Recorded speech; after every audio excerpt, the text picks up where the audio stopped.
Well, hello, everybody. Welcome back to the Tin Man Sports Channel. I'm your host, Jeffrey the Tin Man Taylor, and you're probably wondering why am I wearing a Jason hockey mask with a ghost face shirt? Well, because today I'm kicking off the spooky season with this video that I picked up from the Shining Gold Tales channel. 3 true disturbing Halloween party horror stories.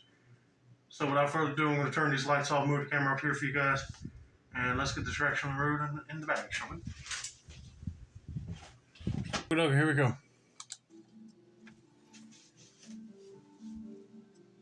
Every Halloween, my friend Will would have a party on his property. Okay. He was just outside the city where we lived. His family had a small farm. Most of my friends lived in the suburbs, but it was not a long way to get to Will's place out in the country. There was a lot of space there, so pretty much everyone in our grade was invited. Hey, if I got invited to a Halloween party and it was at a farm, I wouldn't mind going just because there's a lot more space to roam around. You have to be bumping shoulder to shoulder with people in the house. I won't be doing any alcohol consumption that night. But anyway, let's continue with the story and see what happens, shall we? His parents were okay with the party, but we all had to stay outside. Nobody was allowed in the house. That was especially important because his parents were away at their own Halloween party. It was fine with us because there was a ton of space there and a big fire pit on the property. It was always a good time. One year, however, something terrifying happened. It started like any other party at his place. I was one of the first to show up, so I helped get the fire going. As time went on, others trickled in. It was all people from our high school, so I recognized pretty much everyone, with very few exceptions, although some people would occasionally bring friends from other schools. Of course, it was Halloween, so most people were dressed up, and I might not know who was who at first glance. The sun was starting to set, but the fire had grown large, and it was easy to see everyone's costume. I went with my typical low-effort outfit. I had a Scream-style mask that I wore almost every year, although I would keep it up over my forehead for most of the night, since it would get uncomfortable after a while. He ain't lying. Those ghost face masks tend to rub into your face and it'll get uncomfortable when you wear it for so long. But that would be my go-to mask if I went to a party, or Michael Myers or Jason Voorhees or Leatherface, since I like those guys. But if you start a bonfire, you better remove your mask, because I know it's going to get really hot if you're standing next to it too long. After around an hour, there were at least 20 or 30 people. We were all gathered in a large circle around the fire. Everyone was talking, laughing, and just having a good time. I was talking to my friend Chris when I noticed someone standing by himself across the circle. He was wearing a dark hoodie with some kind of scary-looking mask as a costume.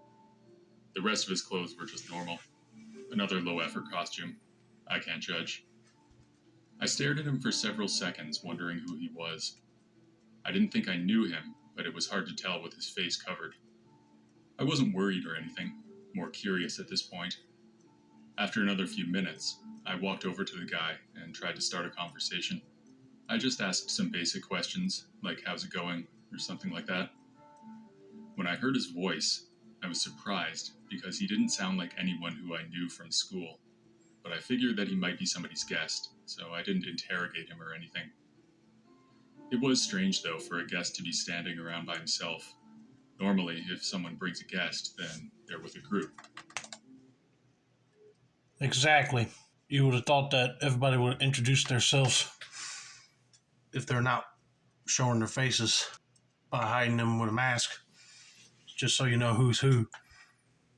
But this guy must have just snuck in right behind somebody, and the others didn't even know it. After we talked for a few minutes, I excused myself and went to find Will. Will was hanging out in a group around the fire, too. I pulled him aside and said, "Hey man, I was just talking to some guy who I don't recognize. I'm not sure who he knows here." "Okay, cool. Thanks. Where is he?" Will replied. I turned to look to where I'd seen the guy, but I couldn't find him. It seemed that he disappeared into the crowd or something. Will and I walked around for a while, but we couldn't find the guy. After a quick search, Will and I decided that it was probably no big deal, and we went back to the party. At around midnight, the party was winding down. We made sure to put out the fire, then people started to take off. I went home and got to bed at around 1 a.m. The next morning, my phone woke me up at 6 a.m. It was Will. He told me that his house was robbed that night. Someone broke a window and stole a bunch of valuable stuff from his parents. Will told the police that he'd seen a strange guy at the party and that he may have been responsible. I went to the police station to give them a description, but unfortunately, it was Halloween and the guy was wearing a mask, so my description was not very useful. I tried to describe his voice, but that probably wasn't much help either. They did eventually catch the burglar because he was caught trying to sell some of Will's mom's jewelry to a local pawn shop. I never found out for sure if it was the guy from the party, but my guess is that it probably was. Oh, it had to be if he's got that guy's friend's jewelry, but I should have known that that guy was probably planning on sneaking over to the house to steal some stuff from it. But he figured he'd blend in with the party just so he wouldn't cause it attention.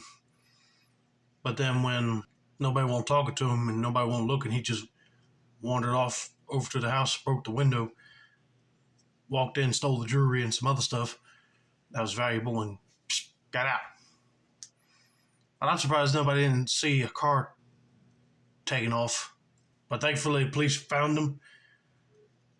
And I know he's going to be serving time for stealing people's valuables. This is why you always got to check when people come to your party to make sure that they either brought friends of their own that are trustworthy, or ask them, who's that person right behind you then? If they know him or something. But anyway, let's get to story number 2, shall we?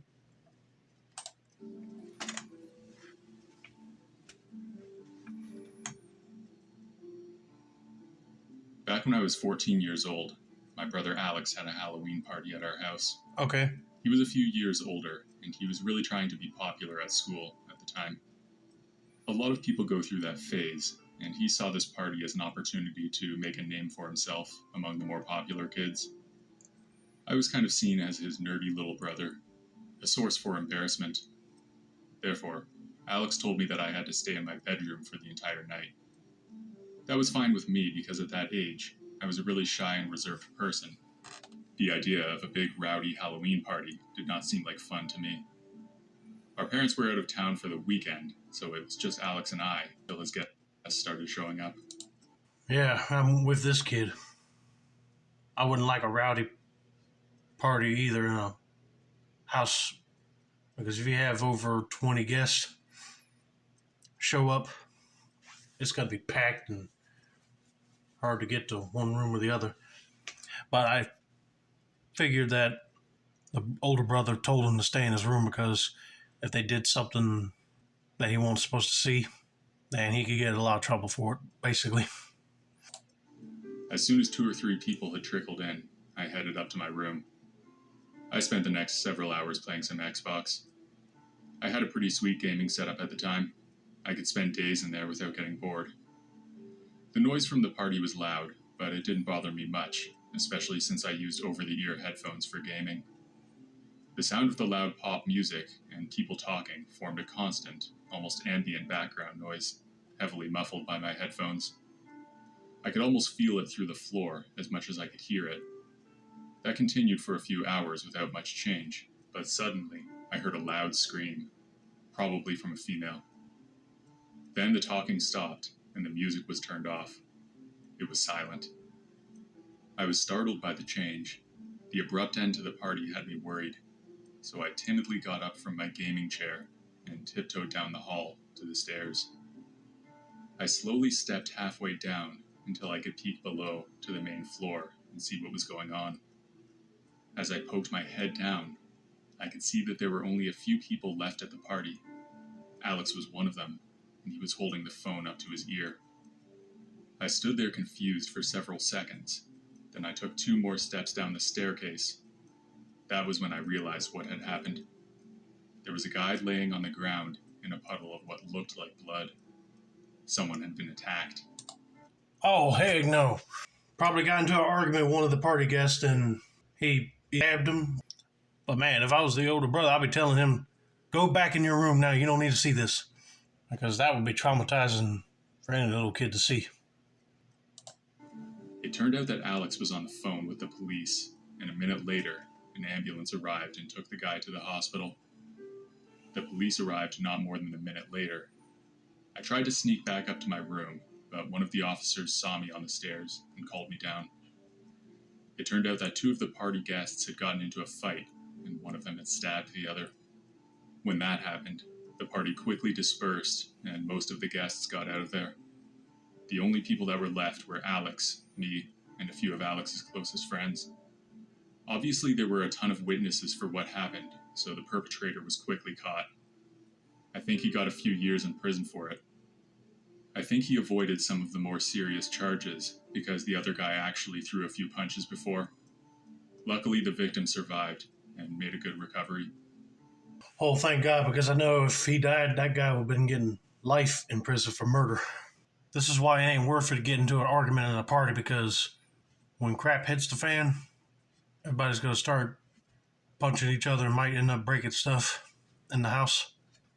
Man, if I was the party host, I'd be like, hey, knock it off. You either chill and continue with the party or get out.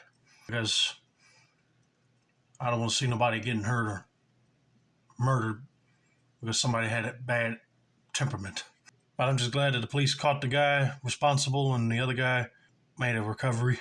But I'd be scared to witness at any party, that's for sure.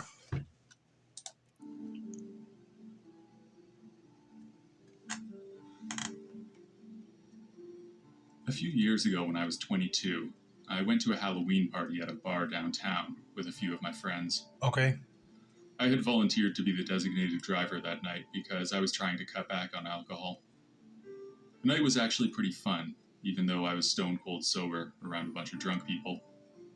The bar had free non-alcoholic drinks for designated drivers, so I had a few Cokes, then I moved on to coffee. By the end of the night, I had 3 or 4 cups of coffee, so I was pretty wired. We left the party at around midnight. I dropped my friends off at their places, then I drove home. I had a ground floor apartment with my own entrance at the front. There was a small patio that I had to walk through to get there. I opened the door and stepped inside, still feeling the caffeine. My hand was shaking slightly when I flicked on the light switch. I looked over at my couch and TV, thinking that it looked like a good place to sit and wait for the caffeine to wear off. Since it was Halloween, I decided to watch some of the old horror movies that I'd not seen in a long time. I started with the first Friday the 13th film, then continued to the second. Partway through the second film, I heard a loud knock on my door. I was startled and confused. It was past 2 a.m., so trick-or-treating was long over. Maybe I should have just ignored it, but I was too curious not to take a look. I muted the TV and slowly tiptoed to my front door. Once there, I pressed my eye up to the peephole on the door. Standing in front of my apartment was a man in a full clown costume. He wore an orange wig with some pretty elaborate makeup. It looked super creepy. I took a step back and started shaking. My mind raced as I considered my options. Calling the police was a good option, but I decided not to bother with them since nothing really happened yet. I would have been calling because I don't deal with that creepy clown crap. So if somebody came up and pulled a stunt like that on me, be like, look, I'm all Halloween out tonight. So go to a Halloween party or prank somebody else with that get up. Or I'm getting the cops involved and see what they do then. Because if they lunge out and attack you, then, oh yeah, I'm definitely calling the cops. After some consideration, I decided to just ignore it and see what he does. He continued knocking for a few more minutes, but never said a word. I stood there behind the door, hoping he would just go away, and eventually, that's exactly what he did. I could see his shadow through my curtains as he slowly walked past my window and away from my door. I guess he got bored I laughed to myself. By then, I had pretty much given up on getting any sleep, so I went back to the movie. I eventually passed out at around the 5th installment of the Friday the 13th franchise. I woke up on my couch to a knock at the door at around 11 a.m. Half expecting to see another creepy clown, I walked over to check it out. Looking through my peephole, what I saw might have been even more surprising than the clown. It was the police. I opened the door and stood there in front of the officers, a confused look on my face. The police explained to me that there had been a robbery in my building.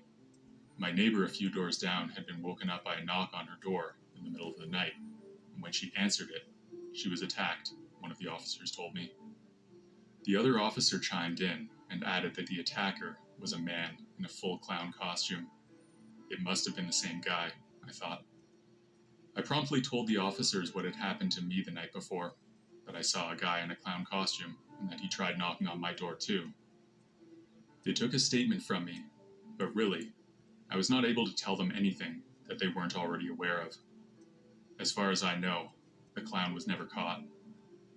As a side note, I wanted to know why my neighbor decided to open the door for the guy, but I don't really know her that well, and I thought it might be rude to ask. Who opens the door for a strange clown in the middle of the night? Not me. You got that right. I wouldn't be answering the door for a clown, too, unless they were sending me a clownogram or something. I figured the cops were going to catch him because he's dressed in a clown costume. It'll be hard to pick out which one it is. Unless they pat him down, they find things that he stole, arrest him then, or they give a good description of what he looked like and grab him just like that. But anyway, I hope you guys enjoyed this video. Don't forget to like, subscribe, turn on those post notifications for more Shiny Gold Tales reactions like this. This has been another successful installment of the Tin Man Score channel. I'm your host, Jeffrey Tin Man Taylor. I said that's a wrap, and happy Halloween early to all of you.